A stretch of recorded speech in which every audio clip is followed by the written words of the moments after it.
Part 1, Part 2, Part 3, and Part 4. Now look at Part 1.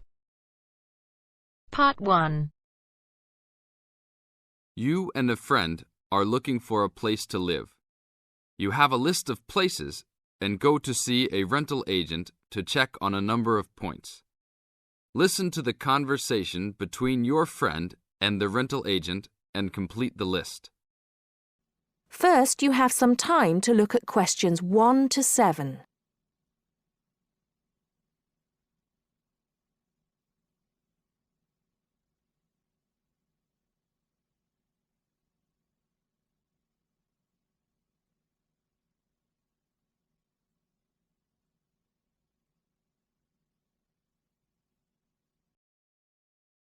Listen carefully and answer questions 1 to 6. Hi, we've been looking over your listing of apartments for rent and we have a few questions about a couple of the apartments. Can you help us? Sure. Yep, this is our most recent listing. What would you like to know? Well, we were first wondering about the house on 3rd Street. We can see that it is furnished and rents for $135 a week, but can you tell us how many bedrooms it has? Let's see. In addition to the den, it has 3 bedrooms. What about the one on Route 9N? It looks like it's big with a library and a deck, but it doesn't say how much it costs or anything else about it.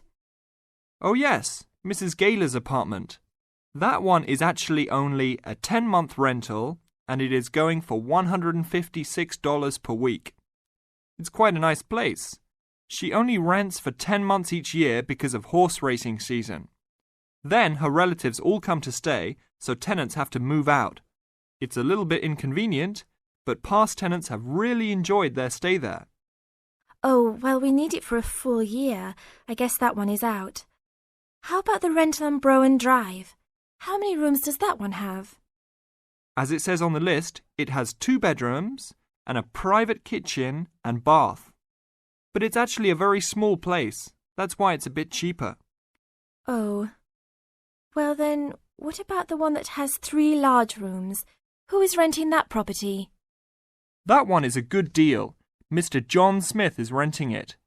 But he's quite eccentric and he has a strict rule about no pets. How about cats? Nope, absolutely no pets. Well then, how about this studio apartment rented by Mr. Bo Jensen? How is that one? That ad is actually a bit deceptive. The studio apartment is the whole upper floor of an older house. It's actually very large and, at $45 a week, quite affordable. And it's near campus. I think I'd like to check that one out. Do you have a telephone number that we can call? It's not on the list? Oh, it isn't. Here it is.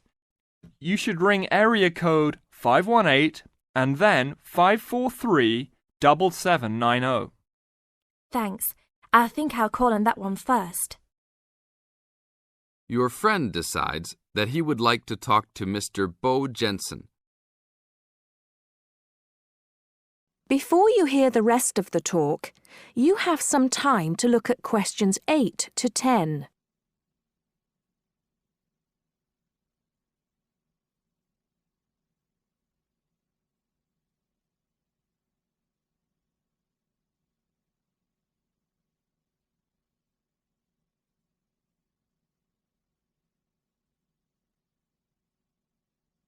Now listen and answer questions 8 to 10.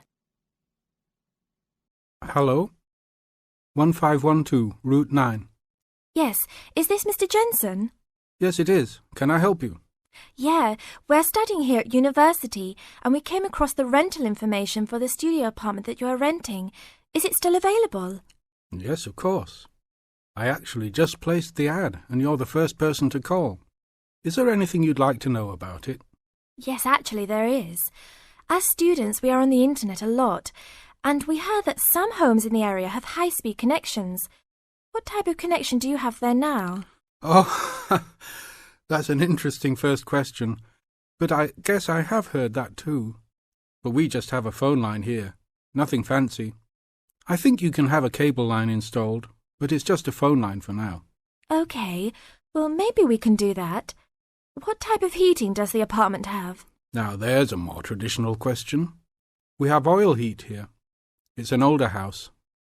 That tends to be a little more expensive during the winter, right? Yeah, but there's nothing to do about it. It would cost too much for me to put in a gas heater. What else would you like to know about the apartment? Well, we heard it was quite big. Is it furnished? Actually, yes. I should have put that in the ad. It has an old couch and a couple chairs, a dining table, refrigerator, stove, and even a dishwasher. Does it have any beds? Yep, it has 2. That sounds great. When is the apartment available? You can have it tomorrow night if you want. I just have to clean up a couple things before you get here. Do you want to come over and see it first? No, it sounds fine to us.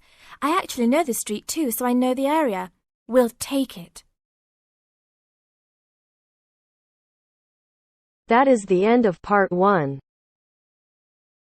You now have half a minute to check your answers.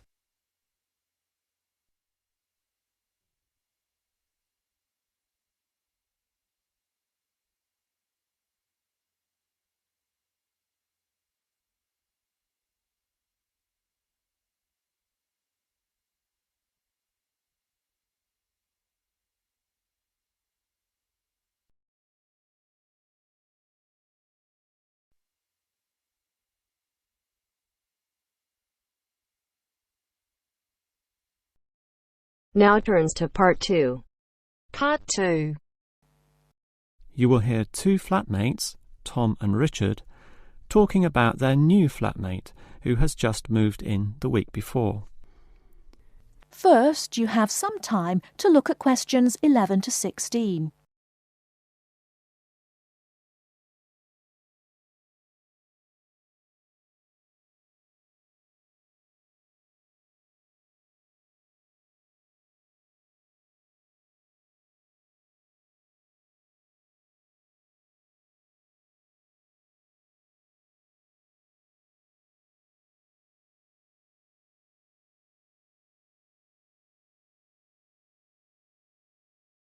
Now, listen carefully and answer questions 11 to 16. Hi, Richard. I'm glad I caught you here. Can I just talk to you about something? Our new flatmate, Anders, is not quite what I had hoped. I was wondering if you shared my concerns about some of his behaviour. Yes, Tom, I know what you mean, but we can't be entirely negative. He has good points. I mean, at least he's quiet. He doesn't play loud music all night or bother others or turn his TV up, disturbing everyone.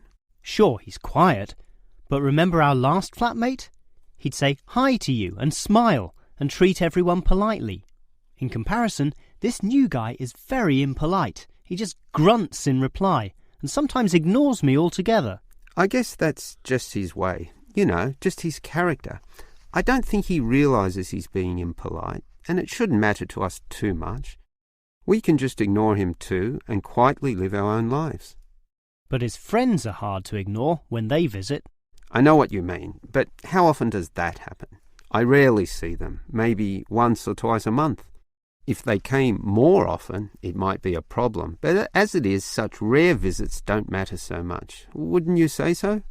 Well, I'm not sure, since it's very obvious when they're here because of all the cigarette smoke in the house. It stinks up the place, and you know we don't allow smoking on the premises. Well, I've never seen them doing this. Maybe they do it outside. Perhaps we can talk to Anders about it. Always remember, though, in one respect, he's a good tenant, and it's the most important aspect. The previous flatmate would always pay the rent late. I know what you're going to say. This guy pays promptly. But there's more to being a good tenant than prompt payment. I mean, you need to turn off the TV, clean up your dishes, dress respectably, be polite, and so on. I guess what I'm saying is that basically you need to cooperate with the others, and this new guy fails significantly in this respect. OK, I suppose you have a point there. Before you hear the rest of the talk, you have some time to look at questions 17 to 20.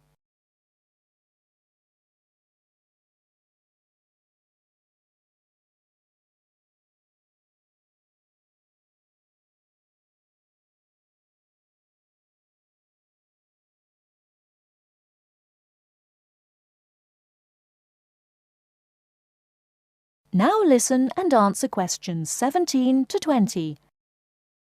I tell you what, Tom, why don't we talk to our new flatmate, Anders, about these issues? If we throw him out, we'll have to go to all the trouble of finding another flatmate who might not necessarily be much better. So, let's give the current guy a chance. Here, I've got a piece of paper, so let's make a short list of issues to discuss with him. Get it out into the open. Sure, we'll give him one more chance. So, write communication. And let's tell him to... Well, we can't change a person's personality overnight. So why don't we have a weekly tenants meeting and we can just ask him to attend. That way we can get to know him better. I'll write attend meeting and we can take it from there. OK, but we have to tell him about his friends. They can't just do whatever they want. Write a heading friends and then write don't smoke anywhere, inside or outside. Well, instead of being so direct and possibly causing offence, I'll just write follow rules and verbally mention the rules. TV off by 10 p.m, no loud music or bad behaviour, including smoking. OK, do that, but I still think we need to specifically mention that last issue. You know how I can't stand the habit. So I'd like this to be another and separate point. Cigarettes, strictly forbidden. And it's important to include the strictly here. We can't pussyfoot around too much. Sometimes directness is necessary. OK, I'll write that. Forbidden. OK. And what about cleaning duties? Anders is a little too relaxed about that. Dishes are sometimes not washed, dirty teacups are left around the place, and so on. So, write, must do better. Yeah, again, Tom, he might take that personally and it could cause a scene. I'd rather be general. I'll write must be done and I'll tell him that that's for everyone, not just him. OK? OK, as long as he gets the message.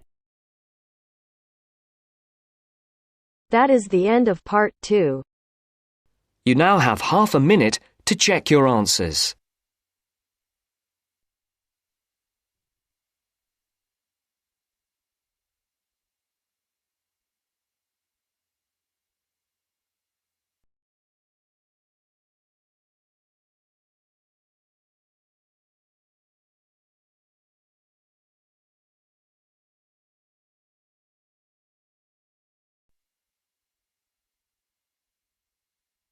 Now turns to part 3.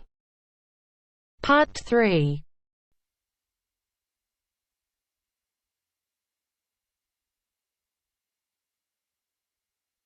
Now turns to part 3. Part 3. You will hear Peter Walsh being interviewed for a job. Listen and choose the correct answer for each question. First, you have some time to look at questions 21 to 25.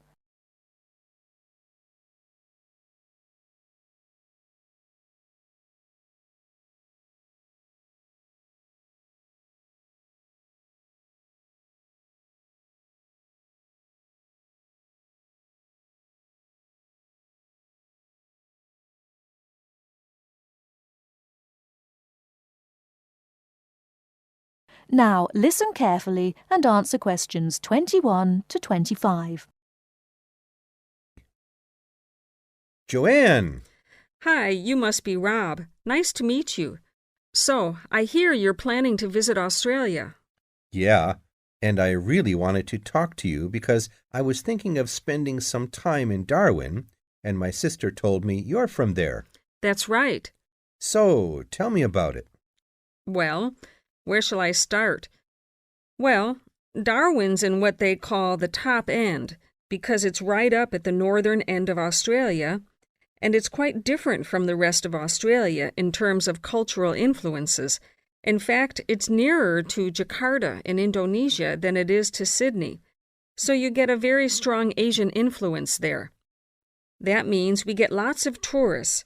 People from other parts of Australia are attracted by this sort of international cosmopolitan image. And as well as that, we've got the same laid-back atmosphere you get all over Australia. Probably more so, if anything, because of the climate.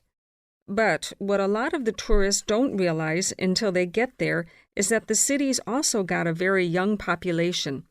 The average age is just 29, and this makes the whole place very buzzy. Some people think that there might not be that much going on as far as art, music, dancing, and so on are concerned, because it's so remote. I mean, we don't really get things like theater and opera in the same way as cities down in the south, like Sydney, for example, because of the transport expenses. But in fact, what happens is that we just do it ourselves. Lots of people play music, classical as well as pop, and there are things like artist groups and writers groups and dance classes. Everyone does something. We don't just sit and watch other people. You said it's very international. Yeah, they say there are over 70 different nationalities in Darwin. For instance, there's been a Chinese population there for over 100 years. We've even got a Chinese temple. It was built way back in 1887, but when a very bad storm, a cyclone in fact, hit Darwin in the 1970s, it was almost completely destroyed.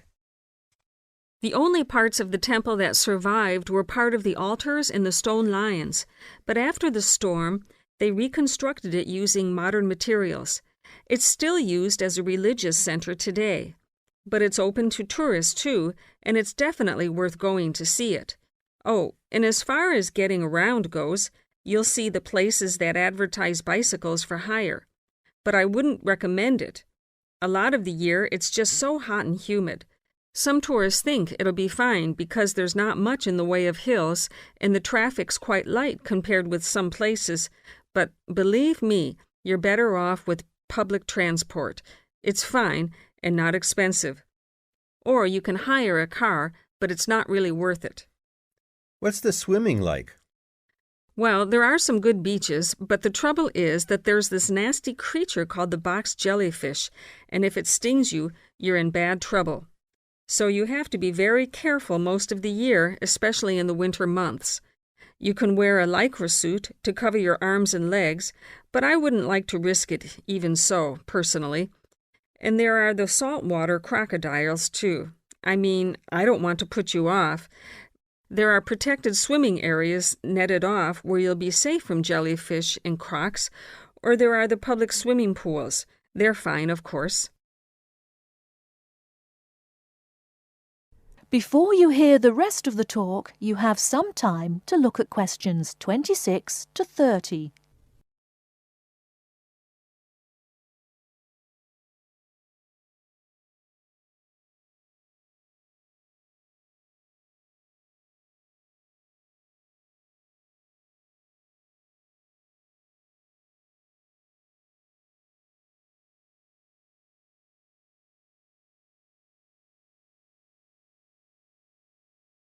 Now listen and answer questions 26 to 30. And answer the questions. Please sit down, Mr. Walsh. My name's Jane Swain, and I'm the personnel manager. Hello, how do you do? Now, this is just a short preliminary interview. I'd like to chat about your present job and what you've done up till now. Yes, of course. Well, could you tell me how long you've had your present position in Weston's? It is Weston's, isn't it? Yes, that's right. I am not sure. Let's see. I left university in 2005. Is that right? Yes, 2005. Then I was unemployed for about 3 months. And then I traveled round America for a few months. So, yes, it must be about 3 years now, in fact. Yes. And have you any particular reason for wanting to change jobs? I mean, why do you want to move? Well, I actually like my present job and still find it interesting and stimulating. The salary's okay, so it's nothing to do with money, though you can always do with more. I suppose the thing is that I'm really very ambitious and keen to get promoted, so that's the real reason. You say you like your job. Can you tell me what aspect you like most? Oh, my dear, that's difficult. There are so many things. The other people are great. There's a good cooperative atmosphere. I mean, among the staff, and compared to other companies, the conditions are great. I mean, the office itself and the working conditions. And then there's the fact that they give me lots of room for initiative and let me make decisions. You know, that's what I really like most about the job. Yes, well, we're looking for someone like that. You know, someone who isn't a clock watcher and who isn't too concerned about working fairly long hours. Oh, I don't mind that. I'm used to it. And what about your education? You went to Manchester University, didn't you? Yes. After leaving school, I started a diploma course in design, but I decided to give it up and did an arts degree at university instead. Good. And have you done any courses since?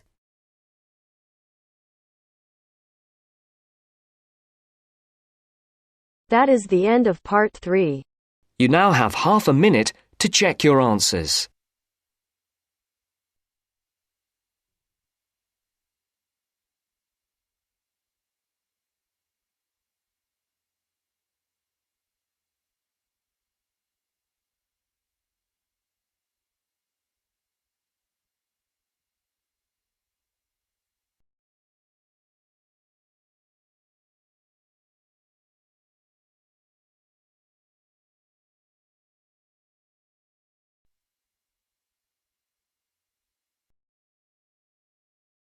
Now turns to part 4. Part 4. First, you have some time to look at questions 31 to 40.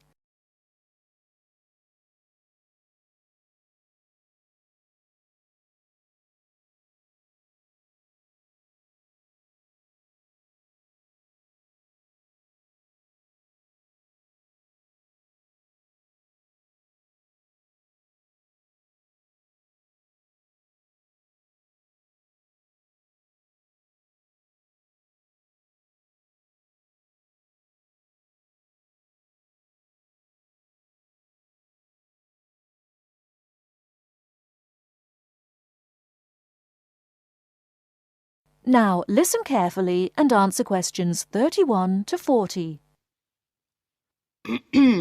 Last week, we looked at some of the features of modern houses, and today we're going to turn the clock back and look at traditional house design. I've chosen to start with Samoa, which is part of a group of Polynesian islands in the South Pacific Sea, because the influence of culture and weather on house design is quite clear there. So let's have a look at, first of all, at the overall design of a traditional Samoan house. Now, these days, houses in Samoa have become more modern and are usually rectangular. But traditional designs were round, or sometimes they were oval in shape. Here's a picture. This traditional style is still used, often for guest houses or meeting houses, and most Samoan villages have at least one of these buildings. As you can see, there are no walls, so the air circulates freely around the house. Samoa is a place that experiences high temperatures, but the open design of the house also reflects the openness of Samoan society. If the occupants want shelter, there are several blinds made of coconut leaves that can be lowered during rainy or windy weather. Or indeed, the blinds can also be pulled down if people want some privacy. The foundations of the house, that's the part beneath the floor, are raised slightly. In the past, the height was linked to the importance of the occupants, which we'll talk about another time. However, the floor of the house was usually covered with river stones. Today, we have a range of methods for balancing the temperature inside a building, but the stones on the floor of a Samoan home are ideal for cooling the building on hot days. Now, let's have a close look at the roof. This, as you can see in the picture, is dome-shaped and traditionally thatched or covered with leaves from the sugarcane. That's an established crop in Samoa. This was a job for the women, and it involved twisting the leaves and then fastening them with a thin strip of coconut leaf before fixing them to the roof in several layers. Now, the shape of the roof is important. You can see that the sides are quite steep, and that's done so that the rain falls straight to the ground without moisture going through the leaves and causing leaks or dampness inside the house. Then you'll notice how high the top of the roof is. This is a way of allowing heat to rise on sunny days and go through the thatching, thereby cooling the house. So, how does the house stay upright? Well, there are a number of evenly spaced posts inside. They encircle the interior of the building and go up to the roof and support the beams there. They're also buried, usually about 1.5 meters in the ground to keep them firm. These posts are produced using local timber from the surrounding forests. They're cut by men from the family or village, and the number varies depending on the size and importance of the house. Now, these posts were a very significant part of Samoan culture and did much more than hold up the roof. When there were meetings, people sat with their back to certain posts, depending on their status in society. So there were posts for chiefs, according to their status, and posts for speakers, and so on. And ordinary people sat around the side on mats. The last area I want to look at today is the attachment of the beams and posts, what you call fixing the construction. Traditionally, no nails or screws were used anywhere in such a building. Instead, coconut fibres were braided into rope to fix the beams and posts together. The old people of the village usually made and plaited the rope. This was a lengthy process. An ordinary house used about 40,000 feet of this rope, and as you can see in this picture, the rope was pulled very tightly and wound round the beams and posts in a complex pattern. And in fact, the process of tying it to the beams so that it was tight and strong enough to keep them together is one of the great architectural achievements of Polynesia. That is the end of part 4. You now have half a minute to check your answers.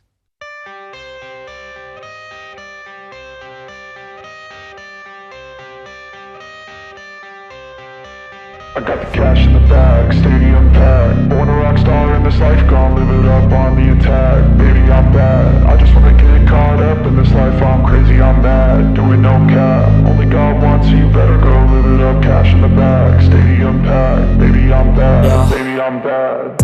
I just wanna stay bad, stay mad. Chip on my shoulder cause they treat me like an outcast. I ain't gonna take that, stay back. I'll be swinging hard till the hits come in all caps. I ain't gonna lay back, pray that someone's gonna help me. Ain't nobody like that. I ain't gonna wait, that's all fact. Give me one shot and I'll never get the throne back. I'm sick of being cautious, I'ma go cause something, can't stop this. I'ma steal everybody's lane, call it shoplift. Sick of hearing everyone complain